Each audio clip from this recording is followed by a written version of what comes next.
Hello lovelies, and welcome to today's tickle tutorial. I'm so glad you came by. My name's Alya and I'm going to be bringing you something a little bit different today. So you'll see the makeup's a little bit different to what I'm usually going for, and that is because today is a little bit of an homage to the eras that came before us. So today we're going to be celebrating tichles from the 70s, or headscarves from the 70s. So I often research different fashion concepts and different fashion trends and things like that. And I came across this really wonderful blog, which I'll make sure is in the description box below, so you can check it out too, of the wonderful colourful era that was the 70s. And it caught my eye because there was a picture of a very young Goldie Hawn wearing a beautiful sort of headband from a scarf, and I just, that completely drew my eye, and it got me looking into it, and there were so many wonderful snugget versions that we can definitely have a go at tying ourselves as well today. So last year I did a series on different decades as well, but mostly focusing on the makeup. This time around we're going to be focusing on the headscarves. So I hope you can stick around and we'll see how we do them. So a little while ago I did a series of sort of half wrap, full tickle kind of concept, where if you don't want to be showing your hair, there are ways to still wear the style without having to do so. So I've just untied the tickle I had on. It's just a triangle tied down very plainly. Nothing special going on here. It's a very silky, slippery sort of fabric. And all I'm going to do is, look, this doesn't suit by any stretch. I'm not pretending that it does. But just to demonstrate how to pull off the Goldie Hawn look that is in this picture here, all I would do is tie something that does actually match, to try and get it as close to the middle as possible. Okay. And tie it underneath the bit of triangle that sticks out, but not underneath these. I've got my hair up really high underneath, basically because she has her hair zhuzhed up really high too. Okay, and something slippery like this will definitely need a non-slip headband, which I don't have on at the moment because it was tied really nicely before. And just carry across both of these tails to one side. Okay, and you get this sort of cute look of, you know, it will give you the same shape as she had. You could even potentially throw one back like that and sort of have it like this. You can use really big, thick bobby pins, really obvious. This is not an obvious one, but just to set an example, you can use really nice decorative bobby pins or clips here. There's maybe two, and you can get this really cute extra part of the design as well. And that's all it is. You can also wear this really nicely with a tichel, as you can with a shaitel. It will look really cute on any shaitel, especially if you have one that doesn't have the best hairline. This will definitely help to disguise that really nicely. Okay, so I had to pull it out because it's all good talking about it, but you know. So I don't actually love this one at all. It's tangly, it's whatever, but worst of all, it's got this terrible, very blunt hairline. So this is a really great place to use this exact thing.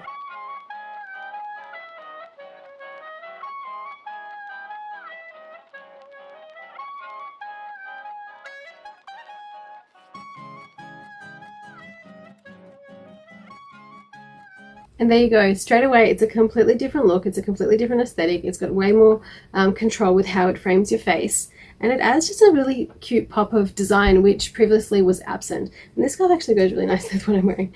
So I really like this idea of hair with this kind of look, even though it works completely well with the tickle as you saw before as well. So for the second part, we've got this beautiful outfit that she has with a matching probably hood or just piece of fabric. So it's really cute, and it looks like it's completely combined. So all she's got there is a very basic kind of tie. So the important thing about this is to know how to frame your face. So know whether it suits you more to have it a little bit more forward, a little bit more back, that sort of thing. And the other thing too is that it's not just a simple flip over like it initially looks. This is actually, I think anyway, we'll see if it works, tied at the back first, or at least crisscrossed, with just a really large bit of fabric.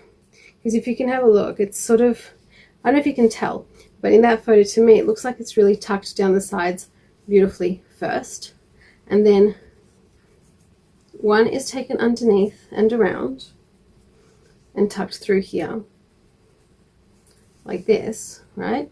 And then the second one, the more vibrant, I suppose, piece, is then just thrown over.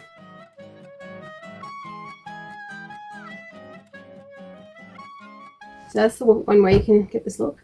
I've used a very large piece of fabric, which, you know, not sure if I'm supposed to do that, but that's what I've gone for. So I would even pull it through here and then flip it. Oh, that's nice. So it's this sort of hijab kind of look, which is really cute if you're going to be covering from the sun as well. A far more practical way to achieve that is to take a fabric that's really nice and breathable, and I would actually, same thing as before, I would just take it through the front this time though, and just make sure you fold it under, just like that. Just make sure that the face part of it is hugging quite nicely, like that. And same thing again. You want one to go around and sort of tuck away, and then the second one sort of very casually just in the back. And I'm actually going to tuck it into the back of my dress here as well, and then I can adjust it to cover at the front. Again, very cute sort of sun look. Needs a pair of sunglasses and a hat, just like she has. Yeah, got this sort of fully covered look.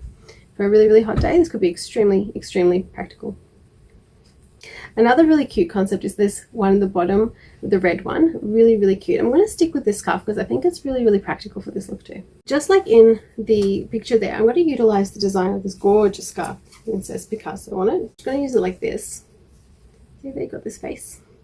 Okay, this is going to go, this top edge here that you can see at the top of the screen is going to go on the front of my head. So I'm going to flip it around that way. There it is. So Picasso is right there on the back of my head now.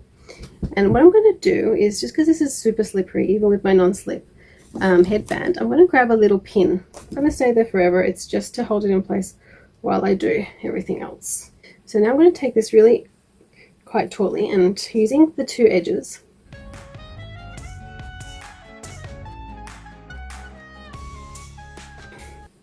so that's down. I can take this out. Okay. And then I'm going to gather this so that it's kind of in a cute kind of way, I guess. I don't know how best to describe it, but kind of like a little ponytail or something like that. It's quite a long scarf. So what I'm going to do is I'm just going to twist like that. And then I'm going to pull the ponytail through, but not the whole way.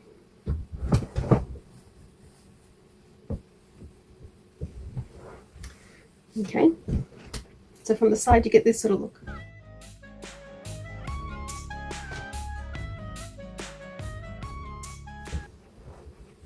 So cute. Again, probably more of a summer look or more of a sort of quick look, but I love how it's just so simple through the front. It's really celebrating the design here, and you can get a lot of the picture there at the back. Cute little thing going on here as well. And you do need quite a bit of length to achieve such a volume here, and I think having a long scarf allows you to have, it's a bit easier just to do that.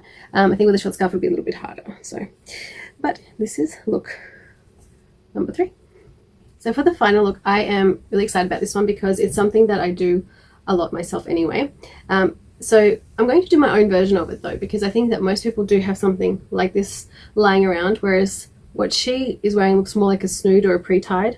So I'm just going to figure out how it's done. Now my idea is that to get these beautiful lines through the front, I've actually got this on upside down in a way, if I wanted to achieve that. So I'm just going to fix that by taking these edges to the front and keeping this edge down.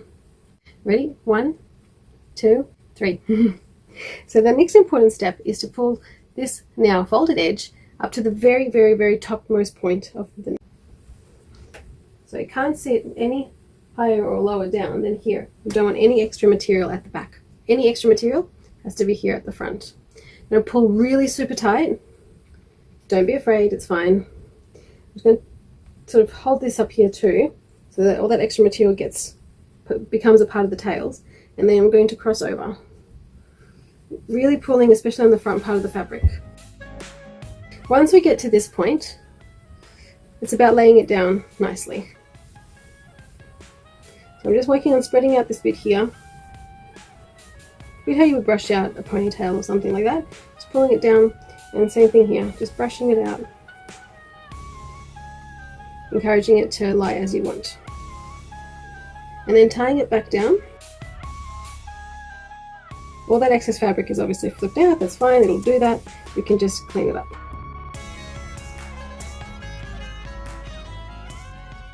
I know it's super easy, but it is such a cute look, and the most important part of it is to get this front bit nice and flat. You can even sort of push all this business back a little further, just hold the front bits down and just encourage the tie or the flips or the volume or whatever you want to call it to go a little bit further back.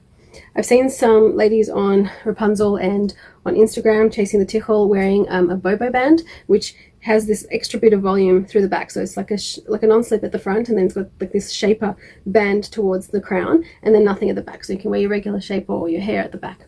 So this will definitely be a device really cute for this look, because you'll get an even more crown kind of look here. But you can also just do that with this particular scarf by zhuzhing the material a little bit. So if you can be bothered fussing with it, you can also just do that. If you have enough fabric, it will achieve that. So very cute. You can also, of course, if you wanted no tails, although she does have tails and big earrings sticking out and all that sort of thing, you can, of course, arrange that these tails go into that crown. For example, like that. You can leave one out. You can pull this one away as well towards the back. All that sort of jazz, that's also possible. But then it becomes just your regular turban and not so much your 70s vibe. Okay, my lovelies, I hope you're having a wonderful time. I hope you're staying very safe and healthy with everything that's going on around the world. Please comment below, say hello. All the way down the bottom, just got to scroll. Or jump on Instagram where there's more posts, more things going on, a few more updates and things like that. And give me a comment there, say hi. Don't forget to like this video if you did indeed like it, and subscribe, because I'm going to be doing more looks through the eras. Today was the 70s. I hope you liked it. I hope this really bright makeup isn't too much, but that was the 70s. You had this really strong eyeliner and then a really smoky lid, and usually a very glossy brown lip. I actually really love that I owned a pair of earrings which I thought were, you know, kind of new, but if you look at these pictures, they've been done before. Let me know what you think. Please do stay safe, and I can't wait to see you on the next one. Bye!